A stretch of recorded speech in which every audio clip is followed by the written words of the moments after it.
Brilliant. So thank you for joining us. This is our last learning lunch of 2021. So how fast does that come round? So today we're talking around campaign strategy and planning, and we wanted to share the whole team with this one really, and I'll bring it together as to around how we do campaign strategy and planning. And I know, Karen, you are starting us off. So I'm going to hand over nicely to you. So there you go, Karen. Okay. So we thought we'd just kind of start off with what is a campaign, and strictly speaking, in terms of a definition, it's a planned sequence of activities where we promote a product or service, where we want to reach a desired objective or target to a specific audience. But really, in reality, it's much more than that. It's about how you're going to reach, engage, and inspire your customers. It's how you portray your brand, and it's how you bring everything to life for your customers, and about delivering a real and measurable message and value back to the business at the same time. And really, it's not a one-size-fits-all approach.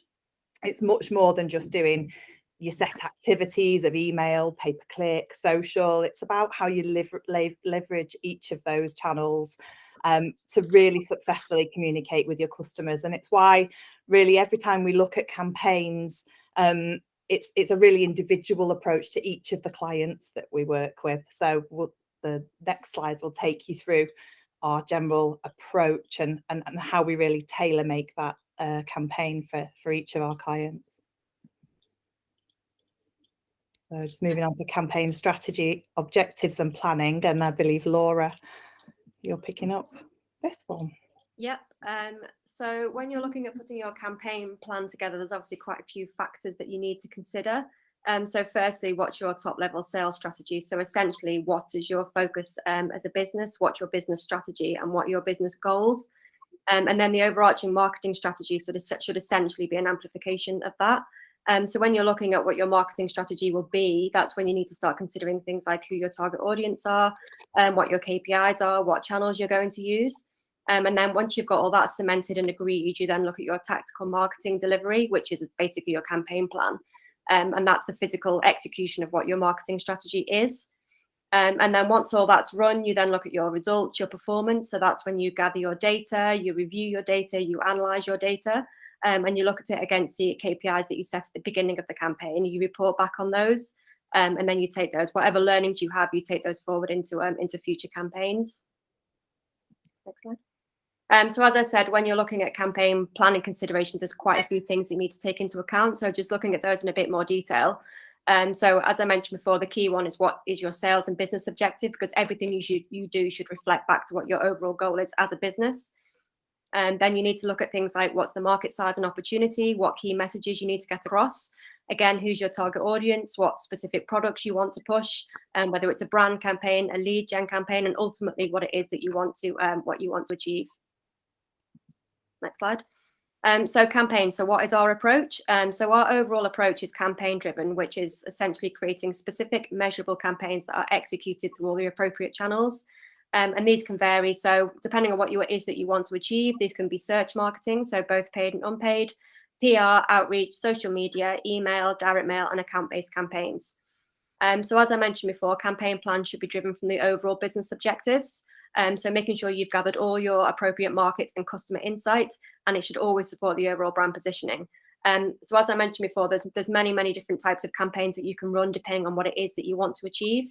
So these can be brand campaigns. So do you want to drive brand awareness, or they can be lead gen campaigns, and they can be specific product or service campaigns if there's a specific product or service you want to push. There can be problem solving campaigns, or there can be market sector and thought leadership campaigns. So this should all be defined at your marketing strategy level, and to make sure that your marketing strategy is aligned with your business strategy before you put your campaign plan together. And then finally for me, so when you're putting your marketing strategy together, it's setting your KPIs is key, because ultimately this is what will drive the success of your campaign or allow you to measure the success of your campaign. So when we're setting KPIs, we look at setting these from an overall point of view. So for example, what overall revenue do you want to achieve? What overall leads do you want to achieve? What's your overall conversion rate targets? And then within these, there will be specific KPIs set per channel. So for example, PPC would not be judged at the same level or in the same KPIs as social. So for example, for PPC, we might look at conversion rate or ROAS. whereas social with more engagement rate and click-through rates. We then also have maybe separate metrics for SEO if we want to look at things like domain authority. So this is key, because if we haven't got clear KPIs, clearly defined and agreed KPIs from the outset, it makes it almost impossible to then define how your campaign has done, what the successes were, and how we take those learnings forward to future activity. So one of the key areas with any campaigns is understanding who the target audience is. As Laura said from the outset, it's that understanding business and objectives and the market opportunities, and within that, it's who are we talking to.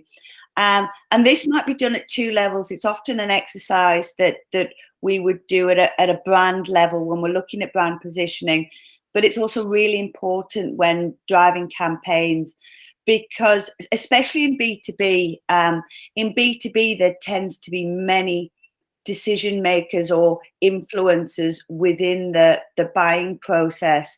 So it's understanding, and a B2B service offering tends to be more complex. So there'll often be a researcher, there will often be somebody who influences, like an FD, and then there will be an overall decision maker, which could be procurement, depending on the size of the organization. So we always think that within any marketing model, it's important to have maps around different persona types. Now in B2C, you'll often see personas created from a more generic perspective. So it might be a male aged 20 to 30, key lifestyle considerations or X, Y, and Z. But in a B2B environment, we always have to remember that we are selling to a business entity as opposed to a consumer. So there potentially may be less emotional drivers, but there will still be some emotional drivers. So it's knowing what those drivers are, what are those motivators based on the different people within the buying cycle, so that when the campaign is put together, we understand, are we producing something that needs to appeal to the researcher, the influencer, and the decision maker, or are we looking purely at the decision maker? And how do those messages differ? Because the researcher may be given a criteria. We want a business of this size in this geographical location, or with this level of expertise. So you go and look for that, and who meets that initial criteria. And then when it gets to the influence and decision maker, they may be looking for more detail in the messaging, which could be down to technical capability, geographical capability, return on investment, life cycle costings, etc. So understanding the different people within the decision-making process, what's important to them, what are their pain points, what are they looking for, and where they can be touched in the buying cycle journey. So at which point can we reach them? Can we serve them with content and marketing material? Where can we influence them? What are their call to actions? Because again, they may be different depending on what type of persona they are within that buying cycle, and what do they need to believe. Again, so a researcher may just be looking for generic case studies, whereas an FD might be looking for something very specific in terms of return on investment, lifetime costs, or an MD might be looking for service support, accreditations, credibility, and might consider safety much more than the researcher might. So it's important to know who are we targeting, what's important to them, and when and how do we reach them in their buying journey. Okay, so once we've done all that research and we know who our customer is and where they are within the funnel, and what we need to do then is just select which channels are based to actually engage with them. So at the top we can see the awareness, and then the bottom we see the action. So we could have a campaign which covers all these areas, or if we just want to go out after a specific part of the funnel. And this isn't a one-size-fits-all approach. So some channels can have an impact both in awareness and action. So if I think of from a paid search perspective, some of the more generic terms can also provide some awareness as well, but that a lot of them will be regarding more desire and action. So yeah, and it's the same with social really. that can be used for brand awareness, but then also through action via things like retargeting. So it's just important to select which channel is going to be good for that specific campaign, which is going to be the most efficient in terms of where they are in the funnel and what channels they're more likely to be using based off the customer research that we've done. Go on to the next one. Yeah, so this just shows the different touch points and how all the different channels actually work together. So you can see the initial touch point was direct, and then email, then direct again, then paid search, and then direct. So it's just important to really be visible on all these different channels, and it kind of just influences just the part that a strong channel mix actually makes up. So if it depends also in terms of the attribution. If you're just looking at a last click, which means the last action, if you're just looking at activity from that point of view, you would say from this that you would only attribute the conversion to direct, which means then you're missing out on all the benefit of the other channels and everything that they're bringing to that particular conversion, which is why we also always look at position based. So we are attributing the different touch points, so we know what is making up the full activity of that conversion, just so we don't discount any of the effect of any of the activity, really. Yeah, it's just a good way of the position based is the best way of doing it because it attributes a different value depending on where they are in the journey. So a lot of it is kind of the first and the last, but then there's also a bit that's attributed to the middle as well. So there are other models that we do look at. It's just position based is the more accurate in terms of when we know what to optimize going forward. I think this is a really good demonstration of why, when a campaign has been executed, that multiple channels are considered, because actually the touch points within for a customer can really vary, and it's not one single channel that might push them over the line. This is a good example of a number of different touch points, but we've seen examples where they are far greater than this as well. So what we tend to find is that a blend of activities delivers a much better return on investment as opposed to focusing on one or two channels in isolation. Great, thank you. So we're coming on to channels and activities now. So yeah, with paid search, we kind of like to split it into 3 key pillars. So the first pillar would be the keyword planning and research stage. So by using Google and Bing's keyword planner that is available to us, we basically research and determine how competitive relevant search terms are for a business, as well as their average monthly search volume. And we use this to determine what campaigns we're going to build and how we're going to structure the campaign going forward. Now, the second part of this plan is the actual campaign structure itself. So by using all this research that we've attained from the keyword planners, we actually go in and build the campaigns using this. We also like to take advantage of everything that's available to us. So we like to include as many extensions as possible because the paid search allows us to put extensions on there, such as location targeting. So if we're looking just to target to the north of England specifically, we can cover that. As well as price extensions. So if there's other relating products to the ones we're wanting to promote, if the product that the customer does see is maybe not what they're looking for, then the other price extensions that we have added to our ad might actually get a click as well. And then also another one, as an example, it's just relevant site links that helps give the customer their journey that gets us basically onto the site. All of this basically attributes to getting us with a higher presence, a higher search impression share on actual Google's SERP. We also like to add the relevant key search terms as well into the ads as much as possible by putting them in the headline and the descriptions to ensure that we're getting the highest quality score possible. The final stage is the optimization and expansion. So by using data analysis, we basically use data analysis to determine whether it's a good paid search campaign. We have a variety of different checks and optimizations that we go through on a regular basis every month, basically to determine how successful a search campaign one of our campaigns has been. And if we have got a successful campaign and we have successful search terms, you shouldn't always be afraid just to increase the budget to ensure that you're getting the most out of these search terms, especially if they're already successful. On to the next one, please. Thank you. So yes, finding out what's right for you.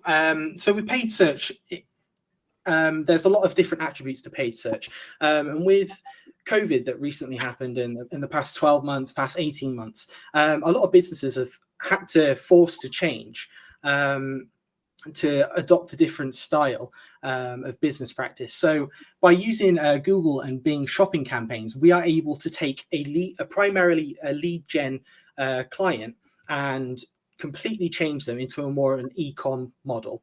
And I've just put an example on the right-hand side there just to show you the year-to-date value of revenue that paid search has brought in for them, as well as what their ROAS is. But unfortunately, paid search isn't always applicable to every business. So as you can see from just the example on the right-hand side there, as paid search is generally lower down the funnel, there actually has to be search volume or intent there. Whilst we're using the keyword planner in that stage, we evaluate this. And if there is no volume in that, we do look at other avenues to perhaps promote awareness or just through other channels.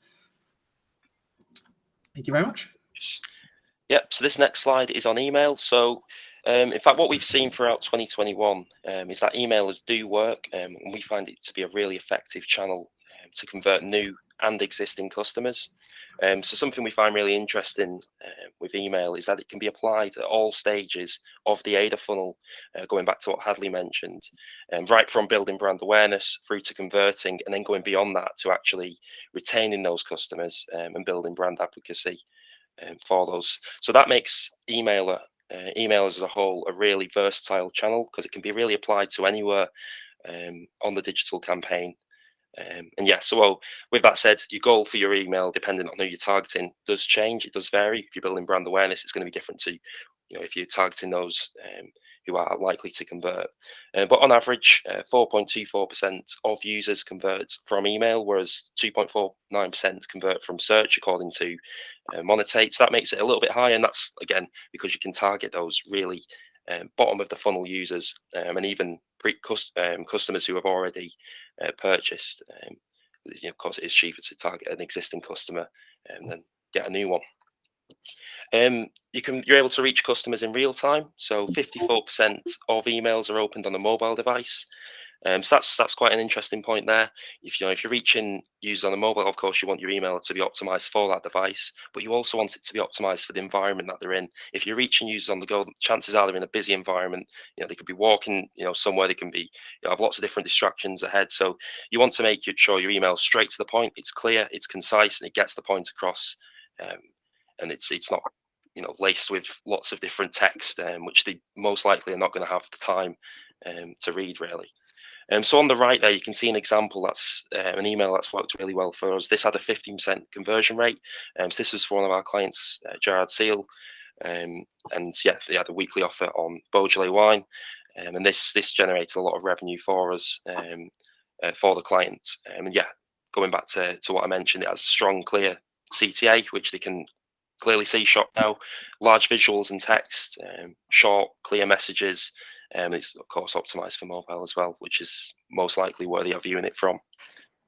Yeah, so content is essentially king. It doesn't matter what your business is, whether you're small, regional, or a global brand, the content that you do produce will play a vital role in the success of your business.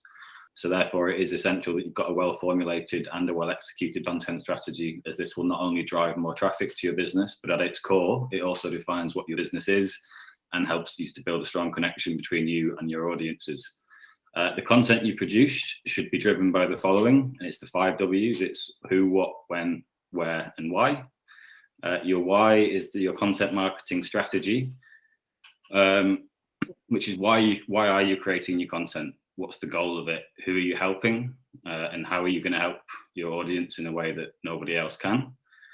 Your content strategy delves a little bit deeper into past the creation of the content, and it needs to make sure that it's usable content. and useful. So where are you going to publish it? Is it on your site? Is it in other websites, blogs, outreach? And then your content plan is a lot more tactical, documenting the specifics on how and who will execute each task within your strategy. It should include details such as the key topics that you're going to cover, what content you'll create, when you're going to create it, and how you're going to share your content. And yeah, so not all content is born equal. So it's very important to factor this into your content. Sorry, it's very important to factor in content into your campaign strategy to define the objectives for each individual piece of content. Each piece of content should help to fulfill your marketing objectives and also tie into the overarching goals of your business. So you've got to consider how well do you really know your audience? Is it just the one audience you have, or do you have more audience than you know? And often your content will reach an audience outside the audience you think you're going to reach. So it's therefore essential that you align your content with the wants and needs of your target audience, and that they are also engaged each and every point of interaction. Ultimately, the key is to produce a content strategy that creates the type of content your customers want to see. So you need to consider what are the problems that your product or services will help your customers to solve. How does your content and how does your products and services bring value to your customer? And what type of content your customers want to consume? Do they want to read a blog? Do they want to watch a video? Do they want to see social posts? Do they want to see emails? These are all things you need to take into consideration. Well, we're coming on to designing campaigns, so I'll hand that over to you. Right, hello everyone. So now we're going on to design and campaign planning. First of all, it's really important that we design with the result in mind. Design's integral to any campaign. It's very visual. It's probably most likely what the customer's going to see. Whether it's an email, a billboard, a social media post, they all have to be created with a certain level of consideration.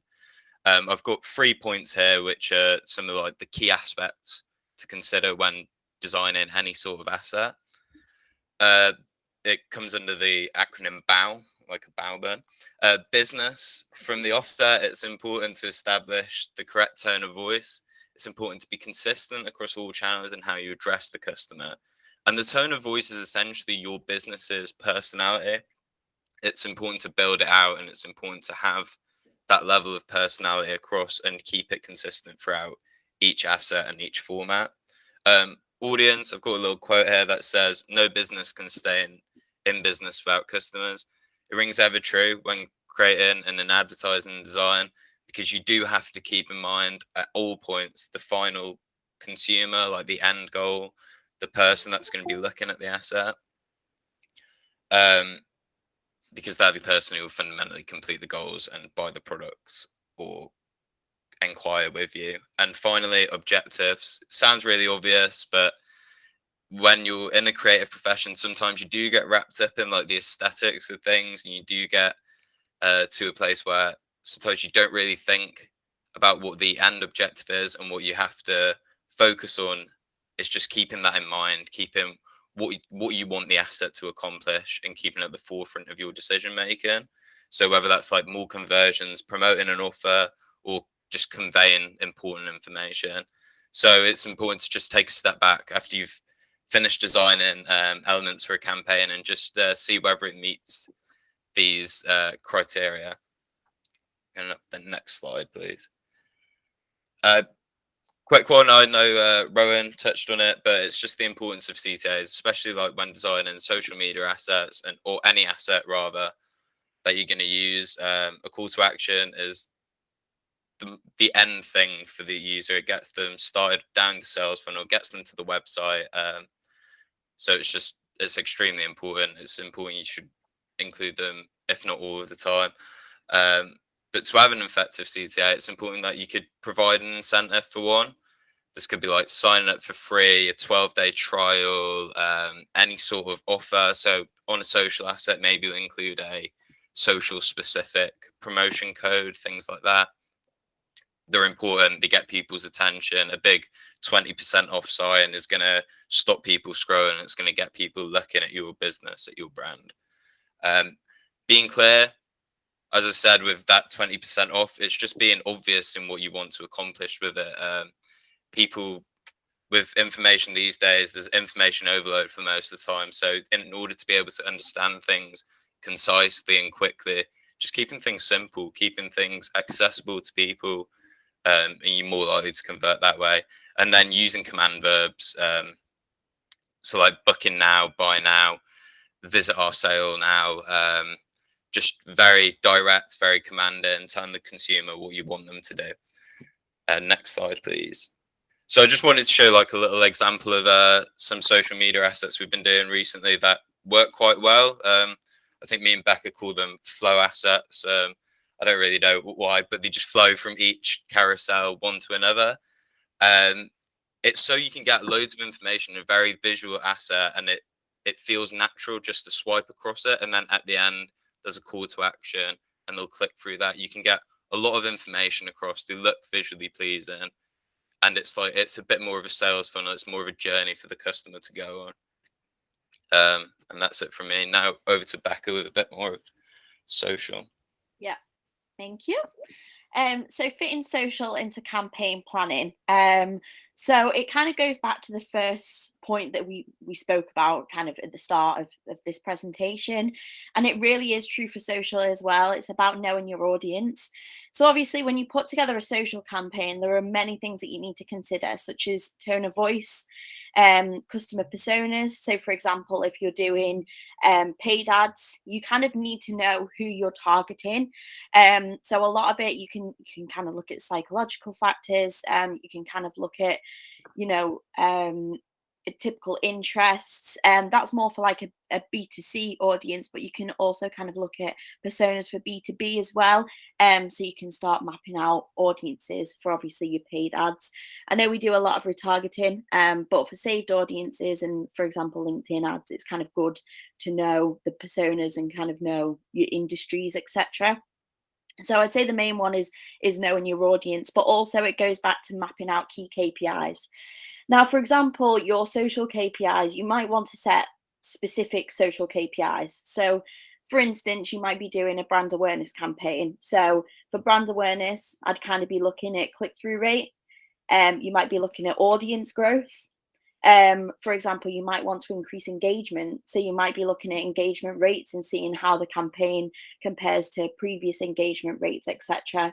So although you can set out overall KPIs, you might want to also kind of say, right, okay, so for this social campaign, we want to increase engagement, for example. And also a massive one, which a lot of people kind of undermine and underuse definitely, is social listening. So not only can social listening help with your social campaigns, it can also help with your overall campaign strategy, because there is nothing better than knowing what people are talking about. And this is true for a B2B or a B2C audience. So for example, if you can do social listening on LinkedIn, so you can kind of look at what topics people are talking about, what articles people are sharing. And you can use social listening on Twitter, Facebook. We use social listening through Sprout Social. We use Sprout Social for a lot of our analytical data, and it has a really good social listening tool.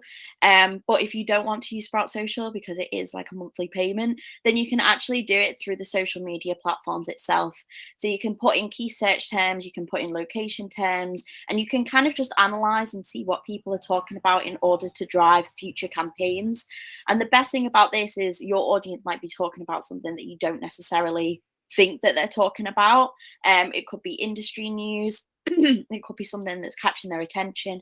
So you can really use that to drive overall campaigns as well as specific social campaigns as well. Just like to go on to the next slide and we can show an example.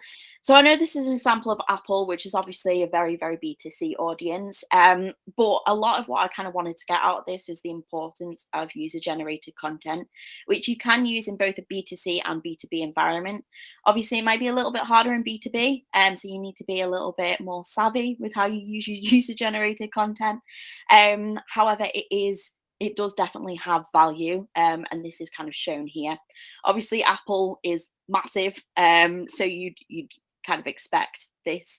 But Apple initially launched their hashtag Shot on iPhone campaign, and it's drummed up more than 15 million posts since. Specifically, this was effective because user-generated content has proved to be an effective marketing strategy as it is. So I just took this stat from, I think this was either from Sprout Social or Hootsuite. Either ones are really, really good for kind of looking at data, and it's specifically recent up-to-date data as well to drive campaigns. But 71% of consumers say social posts by friends or people that they know influence their purchasing decisions. And you can kind of reflect this in a B2B environment as well. So if you're kind of a business and you're kind of promoting, for example, we have a kitchen manufacturer client, and although they sell to a B2B, a lot of their clients do actually repost their kitchens, and that is kind of user generated content and kind of sharing that. So a lot of it is kind of about social proof as well, and kind of saying, look, this is our customer being delighted, etc. So there's a lot that you can do with user generated content, and it kind of just shows that you can use it in both a B2B and B2C environment as well. Just like to go on to the next slide. But I just wanted to put in this key point as well. It's key to remember that your social campaign may also fit into an overarching campaign across multiple channels.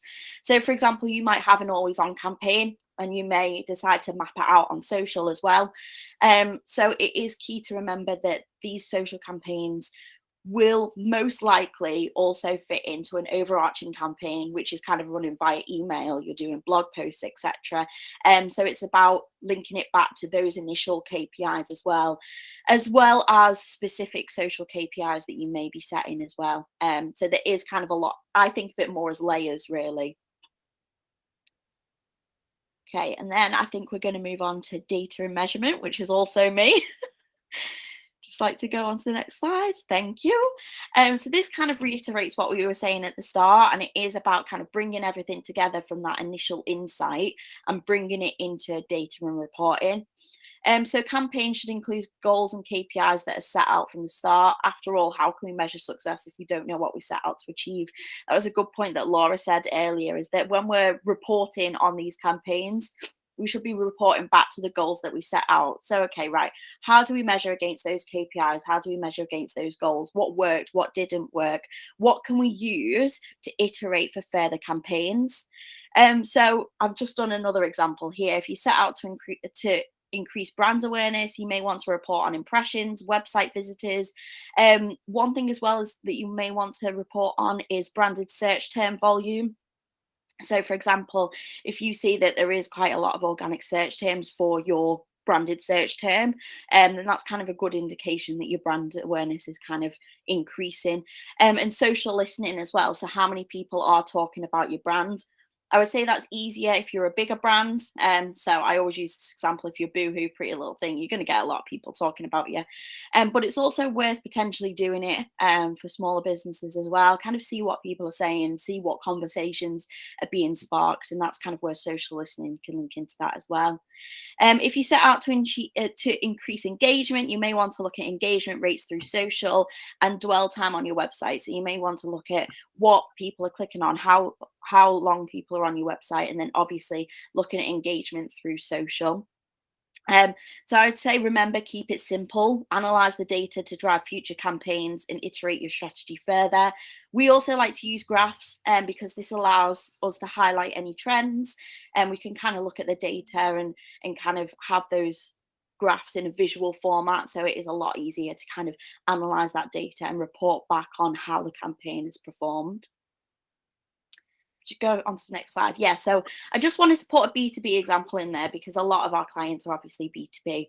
And this is a Stand Tall campaign that we did for one of our clients. So the Stand Tall campaign was a way to showcase the brand's values whilst introducing the people behind the kitchens to humanize the brand. And this was specifically good for brand awareness. It was kind of, like I said, humanizing the brand, showing the people behind the business, but also really honing in on those brand values, which you may also want to look at when you're actually beginning your campaign. You might want to say, kind of, what do we want to say? What are our key values? What's our tone of voice? And that's kind of a lot of what this Stand Tall campaign was.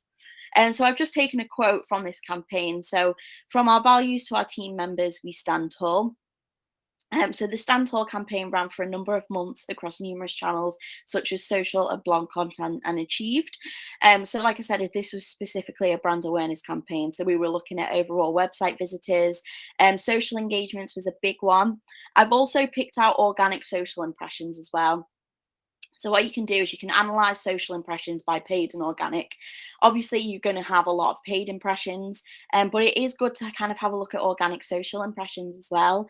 A lot of these were driven by organic, so it was a lot of organic Meet the Team posts. So it was key for me to have a look at those organic social impressions as well as engagements to see how that was impacting things. I have always said Meet the Team posts are so good for engagement anyway, because it does really humanize the brand, and that is exactly what this campaign did, and this is what that campaign achieved as well. Brill, thank you, Becca. So that comes on to me with some key takeaways here. So that's been great, team, sharing all insights there. So again, for me, I know we're recapping here now, but key takeaways: know your audience. Your audiences, that marketing funnel, and also those touch points, channels and activities, the design and campaign planning, the data, the measurement and the reporting. We've said it throughout the presentation, not one size fits all. Have those clear KPIs from the start, set those clear objectives and measure that success. And that is it from us. So if you've got any questions or anything you'd like to add, the floor is yours.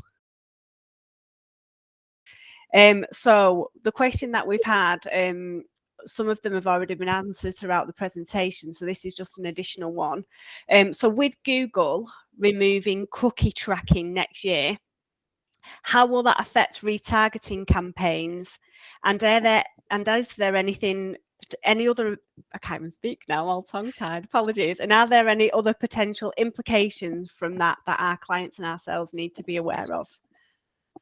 Yeah, so they've actually delayed it to the second half of 2023, so it's not going to be next year, just because they're still working on their own solution and they're testing themselves as well.